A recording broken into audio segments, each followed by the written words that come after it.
Hey, Hey, it worked. it did work. First time for everything. This is great. Right before at like 12:59, I knocked this whole rig down onto my lap. So hopefully it'll stay in place. Fair enough. Well, mine is sitting on a fake cactus, so if Oh, the my cat will probably come join us for a minute and yeah, you know, reconfigure. here. I got one here too. All right. Why don't you start us off by telling us who you are, where you are, and what you do? Sure.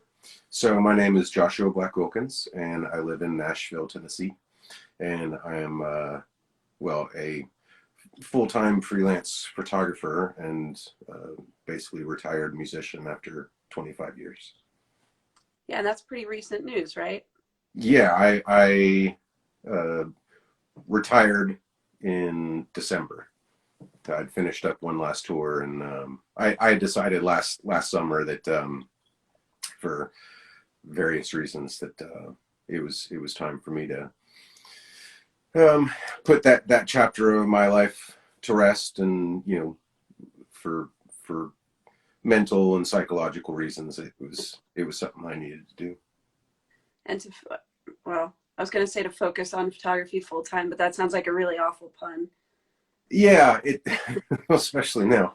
Oh well, yes, the focus part. Yeah, it my photography career had well, it it started as an accident 15, 16 years ago, and it certainly became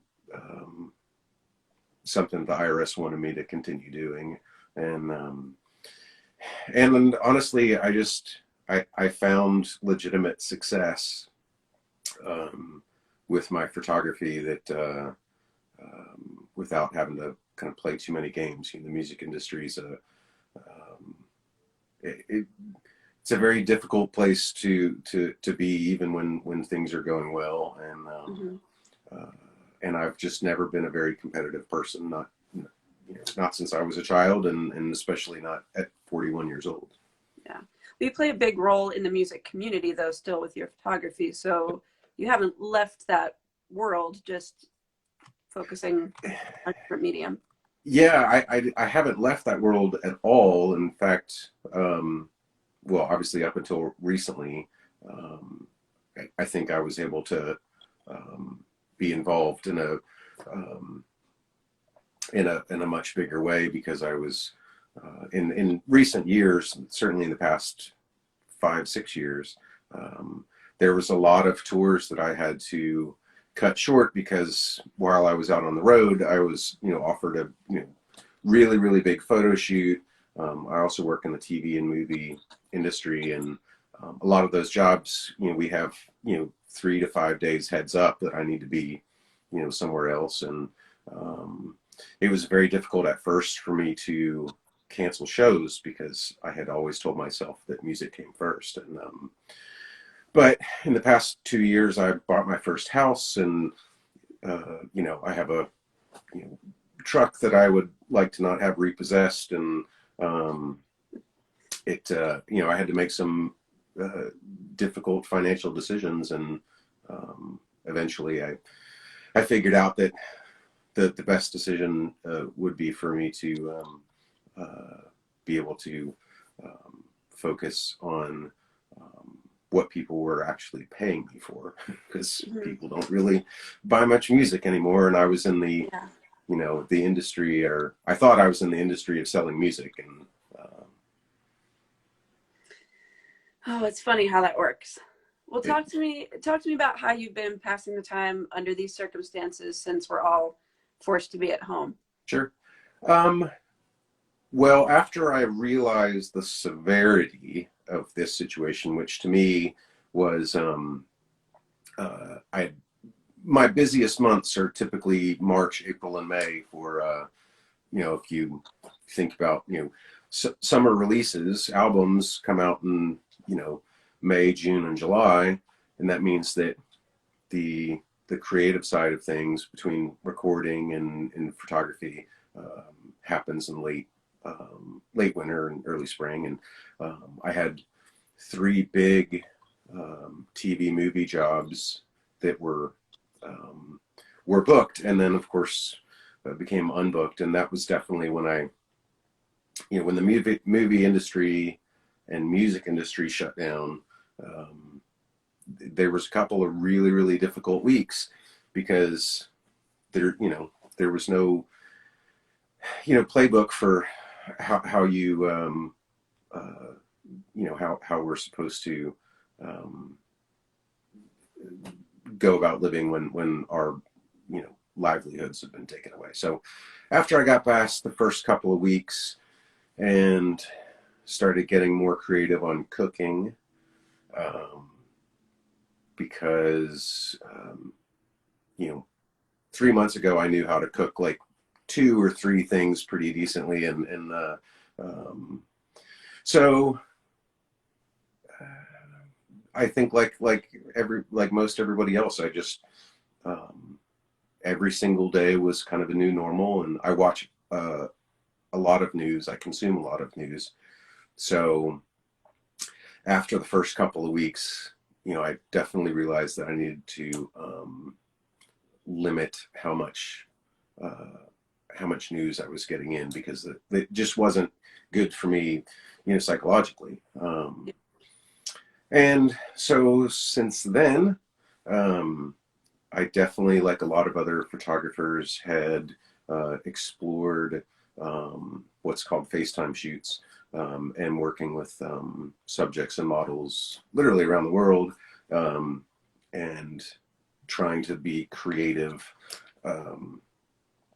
just to not feel like there was no avenue of being creative. I've been a creative person my entire life in various different forms, and it can be a terrible feeling when you feel like you're not allowed to do anything that you love doing. I've never been good with board games and card games or puzzles, so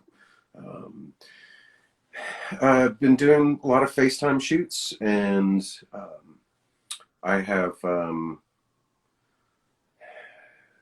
haven't done it yet. I've considered, updating my website and trying to promote what I get paid for, so that on the back end of this, hopefully, people like myself can start to look at what the future is going to look like. Mm-hmm. Tell me a little bit more about the FaceTime shoots and mechanically how that works. So many different people have done it many different ways, but it involves basically, 3 cameras. The subject will set up either with their phone or their laptop, computer, basically a webcam, and then on my end, I set up either my phone or computer, and use the same cameras that I always use, but I'm actually shooting a screen, which definitely gives a different kind of look and quality. And there's the creative hurdles have been really interesting, because I can't move around the room to get different angles, and so there's a collaborative effort that I've never had to deal with before. If I want the angle changed, then I need to tell the subject, move the camera back or to the left or to the right, and it's so far given a lot more control to the subject, because with the exception of one that I did on the rooftop of a building in New York City, we're shooting in somebody's personal space, and there's not an opportunity to go through like wardrobe or even concepts, because I've never been to this person's house. Right. So a lot of the people that have approached me about it, they're seasoned models, and whether whether that's their income or not, and they're more comfortable in their house. Most people are more comfortable there. So it's just been totally different. I mean, um, I think my editing process has been much the same as it always is. But the shooting process where, a lot of these shoots, they last 20 or 30 minutes as opposed to, 1 or 2 or 3 hours. Mhm. Um, but I've really embraced it. And fortunately, the photographers that had started doing this before I did, nobody claims that they have invented this, which is great. So everybody's been able to kind of share what works and what doesn't work. And yeah, so, and I know that there's already, that there's certainly been some musicians that have, booked FaceTime shoots, because it definitely does give, there's a different quality in this aesthetic, which you have to embrace, because there's just, right now there's not any other options. Yeah. I've been blown away by the creative things people have been doing to pursue things that are what they do, but in a completely different way. So I'm glad that you've been sharing that. I've seen, these posts on Instagram, and I think it's brilliant. I also, your girlfriend is a photographer too, Yeah. right? Oh, yes. And you guys did some of the recreations of, I We don't remember did. what museum it was, but paintings in museums with things you had around the house. And I thought they were wildly creative too and really fun. That was all on her. It was I think the Getty Arts Museum Challenge, something along those lines. And I had seen a couple people do it, and I know that there's a couple of entire Instagram accounts, which is people that have made modern recreations of these classic paintings. And it was, a few weeks ago, because she's an exceptionally creative person too, and she said, "Hey, we should do one of these or a couple of these." And so we picked out a couple, and she had already kind of mentally figured out how she was, what she could use, and that was a really good time. And I had still have some really rare, unusual film that I had received a couple of months ago, and it's the kind of film that I would rather just use on personal projects, because uh, with well, anyway, so yeah, we successfully did two of them, and we've considered doing some more. The weather, like it is everywhere, has been so bipolar that we'll have 80-degree days, and it's mid 50s today, and Yeah. so but that's been a lot of fun. And then a couple other little things that she and I have been able to collaborate on. Works out. Cool. To switch gears a little bit, have you gotten to listen to much music since you've been at home? Yes, I certainly have. When I cook dinner, or when we cook dinner at home, it became kind of routine that I put on a different record, and I listen, like a lot of people, as pretentious as it may sound. I really only listen to music on vinyl at home. I don't. Me too. It's been something that I've really enjoyed doing for several years, and so yeah, every night at dinner, we listen to a different record. And Kate, my girlfriend's got a vast record collection as well. So sometimes I'll literally close my eyes and just pick something, and uh, so listen to a lot of music, especially at dinner. And I also, as a hobby, do like leather work, leather crafting, and Mhm. so for the past year or so, that's been my background. Has been listening to music while doing that. So since I was a little kid, music has always been really important part of my life, and I think, fortunate to. I turned 13 in 1991. In fact, I think I turned 13 the day after Nirvana's Nevermind came out. Um, so I've always, whether it was due to puberty or other things, like I've always had this like really close connection with music, and started playing music at 15. So yeah, I don't sit in silence well, and I have a really, really vast record collection too, so you may as well listen to it. I'm gonna jump back here for a second. Someone asked, how can we see the painting recreations you mentioned? They're on your Instagram account? Yes, and Kate's? mine and Kate's. Okay. And James Maple asks, what was your most memorable shoot? Um, I like that question, but I try to also be really careful with answering that question because I have always approached, at least in the past 10 years, I have always approached every photo shoot very much the same way, and that there's not a photo. If I'm getting paid, if someone is paying me to make photographs, then that photo shoot is just as important as the next one and the last one. I've had some very memorable photo shoots. The answers I think are going to be pretty obvious, but I spent an hour with Willie Nelson in September of 2013. He was in town recording the song Freebird for an animated movie called Freebird that I don't think anybody watched. But the studio had hired me to be in the live room as he sang and played guitar. And then at the end, I had like 10 minutes to make portraits of him. And it was my best year music-wise. And I had just come off the road.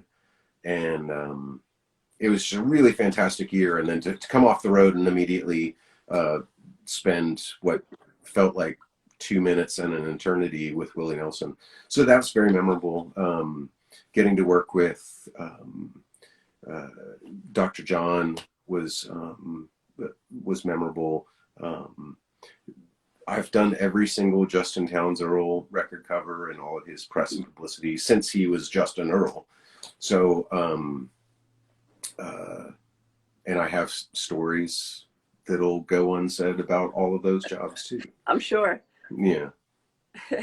I actually, when all of this started, you were one of the first people that I follow on social media that said, hey, I'm going to do a print sale of these Polaroids that I have. Mm-hmm. And you did them, I think, in your Instagram stories. And so that was my first quarantine purchase. I now have one from The Good Life. Which yes, you do. Super cool. And I can't wait to hang it up. Yeah. That was,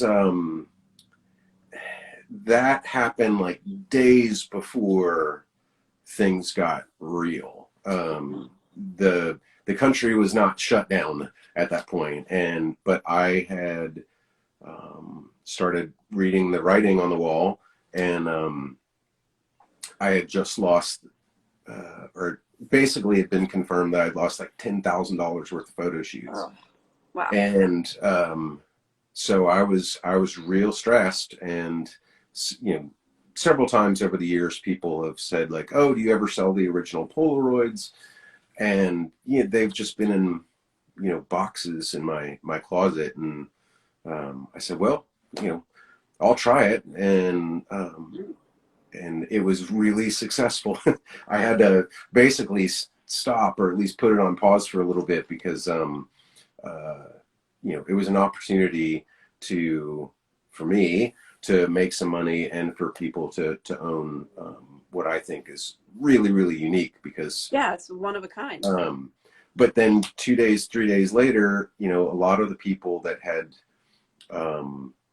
bought 1, 2, 3, 5 Polaroids, and they're starting to receive them in the mail, we're all losing our jobs. And there was a little bit of guilt on my end that a lot of people that had spent hundreds of dollars on these Polaroids, the start of that next week, everybody realized how incredibly out of work we were. So and I was giving people a really good deal. So maybe later I'll do more Polaroid sale, but this is not a time that I feel like would be good for me to take advantage of people that want something and maybe they can't really afford it. There's a lot of things I want right now that, I can't or shouldn't try to afford. I can appreciate that perspective. I will tell you that when that came in the mail, that was one of the highlights of this whole ordeal. I've been home by myself now for 6 weeks, and Yeah. I'm really proud to have that, and I can't wait to hang it up and be able to share it with other people when I can have people over again. All right, so to wrap up, why don't you tell us where people can find more info about you, how we can best support you if it's not print sales? What are the ways we can help prop you up while this is going on? Yeah. Well, I've always been very active on Instagram. I don't use bots or any kind of weird stuff. And my Instagram is the Joshua Black Wilkins. I'm also active on Facebook, which is just my name. And I think like a lot of people, I've always really liked to talk to people and communicate, and I'm a pretty open book, especially creatively. So a lot of people, I've had great creative conversations with people about my different processes, because they're either whether they're learning large format photography, or somebody was wanting to cover one of my songs a few days ago, and because I mumble a lot, they needed the lyrics. So I was able to kind of share, how I played the song and the lyrics. And but I've really, really enjoyed kind of interacting with people, because much like you, like all we have right now is time. And I think the more that we feel connected, the easier our self quarantines are going to be. Couldn't agree more. I really appreciate you taking the time to do this and to talk through what's going on with you. For those watching, at 2 p.m., I'll be talking to Kat Wright in Vermont. Really great soul singer that I hosted at the concert series that I run a year ago. I think we had her. What is time? I don't even know. At 3 o'clock, I'll be talking to Mike Savino from Tall Tall Trees. And at 4 o'clock, another wonderful music photographer, Eric Suramoto, who is F That Noise on Instagram. So I'm doing this every Sunday until we're allowed to leave the house again. And I really appreciate that people like you will sit and have a conversation with me. So it's keeping me going right now. I miss Central Market. I talk about the pretzels and the different things in Central Pennsylvania that we couldn't even attempt to get here. So hopefully one day I'll make my way back up there so I can eat my weight in Amish pretzels. Yeah, I hope you can come visit before too long. Yeah, me too. All right, take care, man. Thanks again. Thank you. Bye-bye. Bye.